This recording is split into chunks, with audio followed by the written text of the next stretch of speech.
मैं doctor Kirti Mathur, associate professor political science, government Meera girls college Udaipur. बच्चों, आज हम ब्रिटिश संविधान की प्रमुख विशेषताओं का अध्ययन करेंगे। संविधान जीवन का वह मार्ग है जिसे राज्य ने अपने लिए चुना है। विभिन्न राज्यों की परिस्थितियाँ भिन्न भिन्न होती हैं और उन भिन्न परिस्थितियों के अनुरूप ही उनके जीवन मार्ग भी भिन्न भिन्न होते हैं। ब्रिटेन ने अपने परिस्थितियों के अनुरूप जिस संविधान को अपनाया है उसकी विशेषताएं निम्नलिखित हैं। फर्स्ट है विकसित संविधान। ब्रिटेन के संविधान की पहली विशेषता है विकसित संविधान। भारत, अमेरिका, फ्रांस और अन्य देशों के संविधान ऐसे हैं जिनका निर्माण किसी एक विशेष संविधान सभा के द्वारा किया गया है, किंतु ब्रिटिश संविधान का निर्माण नहीं हुआ है बल्कि उसका विकास हुआ है और इसने वर्तमान स्वरूप सदियों के विकास के बाद प्राप्त किया है। नेक्स्ट विशेषता है अलिखित संविधान। ब्रिटिश संविधान अलिखित संविधान का एकमात्र उदाहरण है। ब्रिटिश संविधान में यद्यपि कानूनों के रूप में कुछ लिखित अंश भी हैं, लेकिन उनका अधिकांश पाक प्रथाओं और परंपराओं के रूप में अलिखित है। और नेक्स्ट विशेषता है लचीला या सुपरिवर्तनशील संविधान। परिवर्तनशीलता के आधार पर दो प्रकार के संविधान होते हैं, लचीला संविधान और कठोर संविधान।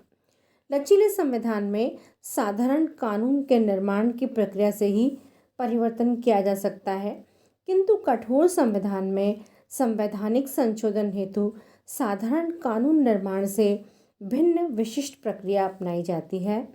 ब्रिटिश संविधान इस दृष्टि से लचीला है कि ब्रिटिश संसद सामान्य बहुमत के आधार पर ही संविधान में कोई भी परिवर्तन कर सकती है।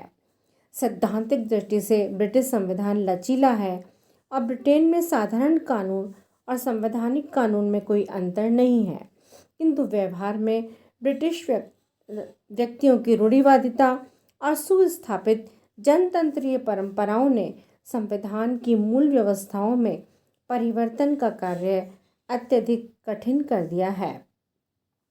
ब्रिटेन के संविधान की नेक्स्ट विशेषता है सिद्धांत और व्यवहार में अंतर, difference between theory and practice. British संविधान का एक महत्वपूर्ण लक्षण है सिद्धांत और व्यवहार में अंतर। प्रसिद्ध राजनीतिक विचारक मुनरो ने लिखा है कि ब्रिटिश शासन में जो कुछ दिखाई देता है वह वास्तव में है नहीं और जो है वह दिखाई नहीं देता। यद्यपि विश्व के अन्य देशों के संविधान में भी सैद्धांतिक और वास्तविक स्थिति में अंतर है, किंतु किसी भी अन्य संविधान में सैद्धांतिक स्थिति और वास्तविकता में भेद का यह तत्व इतना प्रबल नहीं है जितना कि ब्रिटिश संविधान में। इसीलिए प्रमुख राजनीतिक विचारक ऑग ने अपना मत व्यक्त करते हुए लिखा है कि सभी शासन व्यवस्थाओं में सिद्धांत और व्यवहार में अनेक भेद पाए जाते हैं, पर जितने अधिक रूप में वे अंग्रेजी संविधान में पाए जाते हैं उतने किसी भी संविधान में नहीं पाए जाते हैं। जैसे सिद्धांत और व्यवहार में अंतर के कुछ उदाहरण हैं। जैसे सैद्धांतिक दृष्टि से इंग्लैंड में राजतंत्र है, किंतु वहाँ पर राजतंत्र न होकर लोकतंत्र है। इसी तरह सैद्धांतिक दृष्टि से इंग्लैंड की शासन व्यवस्था में शक्ति का पृथक्करण पाया जाता है, क्योंकि वहाँ की कानून निर्माण शक्ति संसद में, कार्यपालिका शक्ति मंत्रिमंडल में और न्यायिक शक्ति न्यायपालिका में निहित है।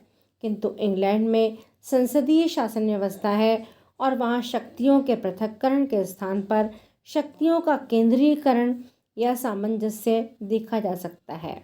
इसी तरह सैद्धांतिक दृष्टि से ब्रिटिश संसद कैबिनेट पर नियंत्रण रखती है, किंतु वास्तविकता यह है कि स्वयं कैबिनेट से नियंत्रित होती है।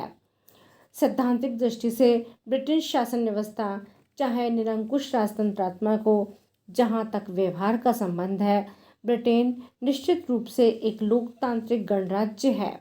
सिद्धांत में सम्राट की शक्तियों की चाहे कितनी ही लंबी गणना क्यों न की जाए, व्यवहार में सम्राट मंत्रिमंडल और संसद के हाथ की कठपुतली मात्र है। सम्राट की वास्तविक स्थिति के संबंध में यह स्थिति है कि सम्राट की सभी शक्तियां मंत्रिमंडल के हाथों में चली गई हैं, जो स्वयं लोक सदन के प्रति उत्तरदायी है और लोक सदन जनता की इच्छा पर आधारित है। अतः शासन की अंतिम शक्ति जनता के हाथ में है और शासन स्पष्ट है जनता की सहमति का शासन है। नेक्स्ट विशेषता है संसदात्मक प्रजातंत्र। ब्रिटेन में संसदीय प्रजातंत्र को अपनाया गया है। वहाँ पे संसदीय शासन के तीनों ही मुख्य लक्षण मौजूद हैं। जैसे फर्स्ट है दोहरी कार्यपालिका। वहाँ पे दो प्रकार की कार्यपालिका है, एक तो नाम मात्र की और वास्तविक। नाम मात्र की कार्यपालिका सम्राट है और वास्तविक कार्यपालिका मंत्रिमंडल और प्रधानमंत्री हैं। इसी तरह संसदीय शासन का जो दूसरा मुख्य लक्षण है कि कार्यपालिका और व्यवस्थापिका में घनिष्ठ संबंध है। ब्रिटेन में कार्यपालिका और व्यवस्थापिका में घनिष्ठ संबंध है। कार्यपालिका व्यवस्थापिका में से ली जाती है और कार्यपालिका के सदस्य कानून निर्माण कार्य में भी संसद का नेतृत्व करते हैं। इस प्रकार व्यवस्थापिका अर्थात संसद कानून निर्माण कार्य के साथ साथ प्रशासन पर भी नियंत्रण रखती है। संसदीय शासन का जो तीसरा महत्वपूर्ण लक्षण है कि कार्यपालिका के कार्यकाल की अनिश्चितता। वहाँ पे कैबिनेट का जो कार्यकाल है वो लोक सदन के विश्वास पर निर्भर करता है। नेक्स्ट विशेषता है संसद की सर्वोच्चता। ब्रिटेन में एकात्मक शासन होने के कारण संसद एकमात्र कानून निर्मात्री सत्ता है और संविधान लचीला होने के कारण साधारण बहुमत से ही किसी भी कानून का निर्माण कर सकती है। संसद की कानून निर्माण की शक्ति की कोई सीमा नहीं है और संसद द्वारा निर्मित किसी भी कानून को किसी सत्ता के सम्मुख चुनौती नहीं दी जा सकती, क्योंकि ब्रिटेन में अमेरिका या भारत के समान न्यायिक पुनरावलोकन की व्यवस्था नहीं है। ब्रिटिश संसद की इस सर्वोच्चता को लक्षित करते हुए डी लोम्ब लिखते हैं कि ब्रिटेन की संसद स्त्री को पुरुष और पुरुष को स्त्री बनाने के अतिरिक्त अन्य सब कुछ कर सकती है, किंतु व्यवहार में संसद की शक्तियों के प्रयोग पर अनेक प्रतिबंध हैं और संसद की शक्ति पर लोकमत, नैतिक धारणाओं और परंपराओं से सीमित है और अंतर्राष्ट्रीय क्षेत्र में यह शक्ति अंतर्राष्ट्रीय नैतिकता, अंतर्राष्ट्रीय कानून और ब्रिटेन की यथार्थ स्थिति से सीमित होती है। नेक्स्ट विशेषता है एकात्मक शासन। एकात्मक शासन का अभिप्राय है कि संविधान के द्वारा शासन की समस्त शक्ति केंद्रीय सरकार में निहित कर दी गई है और केंद्रीय सरकार ही संपूर्ण देश के शासन का संचालन करती है। यद्यपि प्रशासनिक सुविधा की दृष्टि से केंद्रीय सरकार के द्वारा स्थानीय प्रशासनिक इकाइयों की स्थापना की गई है और इन स्थानीय इकाइयों को पर्याप्त शक्तियां भी प्राप्त हैं, लेकिन शासन व्यवस्था एकात्मक होने के कारण इन स्थानीय प्रशासनिक इकाइयों को अपना अस्तित्व और शक्तियां संविधान से नहीं वरन केंद्रीय सरकार से प्राप्त है और स्वाभाविक रूप से उनका अस्तित्व और शक्तियां केंद्रीय सरकार की इच्छा पर निर्भर करते हैं। नेक्स्ट विशेषता है विधि का शासन। विधि के शासन का तात्पर्य यह है कि इंग्लैंड के शासन का संचालन किन्हीं विशेष व्यक्तियों की इच्छा द्वारा नहीं वरन विधि के द्वारा ही किया जाता है। विधि के शासन का अभिप्राय यह भी है कि ब्रिटेन में सभी व्यक्ति चाहे उनका पद और स्थिति कुछ भी क्यों न हो एक ही प्रकार की विधि और एक ही प्रकार के न्यायालयों के अधीन है। किंतु इस संबंध में ब्रिटिश व्यवस्था फ्रांस की व्यवस्था के विपरीत है, जहां सरकारी कर्मचारियों और न्यायालय की विशेष स्थिति को स्वीकार करते हुए उनके लिए प्रशासनिक विधि और न्यायालय की व्यवस्था की गई है। नेक्स्ट विशेषता है अधिकार पत्र का अभाव किंतु नागरिक स्वतंत्रताओं और अधिकारों की विद्यमानता। ब्रिटेन के संविधान में कोई अधिकार पत्र नहीं है, लेकिन संविधान में अधिकार पत्र का अभाव होने पर भी ब्रिटिश नागरिक अन्य देशों के नागरिकों की तुलना में कम स्वतंत्र और कम अधिकार संपन्न नहीं है। कुछ महत्वपूर्ण अधिकार: बंदी प्रत्यक्षीकरण का अधिकार, शस्त्र धारण करने का अधिकार, आवेदन प्रस्तुत करने का अधिकार, अत्यधिक जुर्माने, अमानुषिक दंड से बचने का अधिकार आदि तो संसदीय अधिनियमों द्वारा प्रदान किए गए हैं, और अन्य कुछ स्वतंत्रताएं जैसे भाषण और अभिव्यक्ति की स्वतंत्रता, सम्मेलन और संघ बनाने की स्वतंत्रता आदि सामान्य विधि पर आधारित है। नागरिक इन स्वतंत्रताओं का उपभोग तब तक कर सकते हैं जब तक कि वे किसी कानून को भंग न करें या अन्य नागरिकों के ऐसे अधिकार को नुकसान न पहुंचाए। नेक्स्ट विशेषता है धर्मनिरपेक्ष। ब्रिटिश संविधान एक धर्मनिरपेक्ष राज्य की स्थापना करता है। ब्रिटेन में सभी नागरिकों को धार्मिक स्वतंत्रता प्राप्त है। नेक्स्ट विशेषता है मिश्रित शासन प्रणाली। ब्रिटेन के संविधान की विशेषता है मिश्रित शासन प्रणाली। वहाँ पे मूल रूप में 3 प्रकार की शासन व्यवस्थाएं, राजतंत्र, कुलीन तंत्र और प्रजातंत्र देखने को मिलती है। ब्रिटेन में इन तीनों ही शासन व्यवस्थाओं के लक्षण विद्यमान है। ब्रिटेन का सम्राट राजतंत्र का प्रतीक है, जो कि उत्तराधिकार के आधार पर अपना पद ग्रहण करता है। लॉर्ड सभा कुलीन तंत्र की प्रतीक है, जिसके अधिकांश सदस्य कुलीन वर्ग में से आते हैं और उत्तराधिकार के आधार पर पद ग्रहण करते हैं। लोक सदन और कैबिनेट लोकतंत्रीय संस्थाओं के प्रतीक हैं। राजपद और लॉर्ड सभा के होते हुए भी वास्तविकता की दृष्टि से ब्रिटेन में लोकतंत्रीय शासन ही है, क्योंकि राजपद और लॉर्ड सभा की शक्तियों को बहुत अधिक सीमित कर दिया गया है। नेक्स्ट विशेषता है सामान्य रूप से द्विदलीय लेकिन अपवाद स्वरूप समय में त्रिदलीय पद्धति। सामान्य रूप से ब्रिटेन के संविधान की विशेषता है द्विदलीय पद्धति।